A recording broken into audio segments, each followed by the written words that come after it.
नमस्कार. जनआधार मराठी बातमीपत्रामध्ये आपल्या सर्वांचे स्वागत आहे. जाणून घेऊया आज आपल्या औरंगाबाद जिल्ह्यातील महत्त्वाची घडामोडी अशी आहे की अतिवृष्टीमुळे बळीराजाच्या मागे सुरू असलेली संकटाची मालिका संपायला काय तयारच नाही. कधी आसमानी संकट, तर कधी सुलतानी संकट, तर कधी प्रशासनाच्या वतीने दुर्लक्ष आणि त्यांची उदासीन भूमिकेमुळे शेतकरी पुरता हवालदिल झालेला आहे. यासाठीही बच्चू कडू यांनी नागपूर इथे भव्य मोर्चा काढलेला आहे. शेतकऱ्यांसाठी संपूर्ण कर्जमाफी मिळावी म्हणून त्यांनी भव्य दिव्य मोर्चा काढलेला आहे. तर याविषयी आपण सविस्तर माहिती जाणून घेऊया.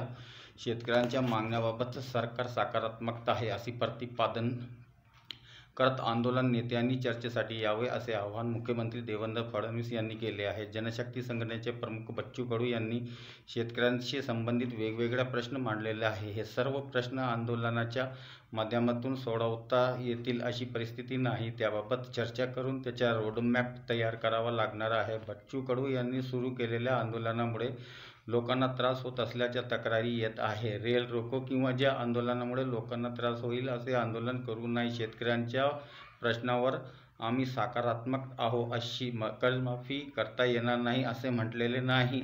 मात्र सध्या आमचे प्राधान्य अतिवृष्टीमुळे ज्याची शेती आणि शेतपिकांचे नुकसान झाले आहे अशा शेतकऱ्यांना मदत करण्याचे आहे असे मुख्यमंत्री देवेंद्र फडणवीस यांनी बुधवारी स्पष्ट केले.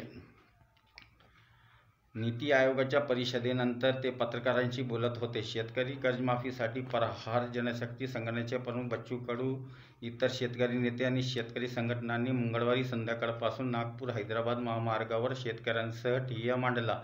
त्यांच्या या आंदोलनाला अनुसरून पत्रकारांनी विचारलेल्या प्रश्नाला उत्तर देताना फडणवीस म्हणाले की बच्चू कडू यांनी सुरू केलेल्या आंदोलनापूर्वी बैठकीचे नियोजन केले होते. त्यासाठी त्यांनी निमंत्रणही केले होते.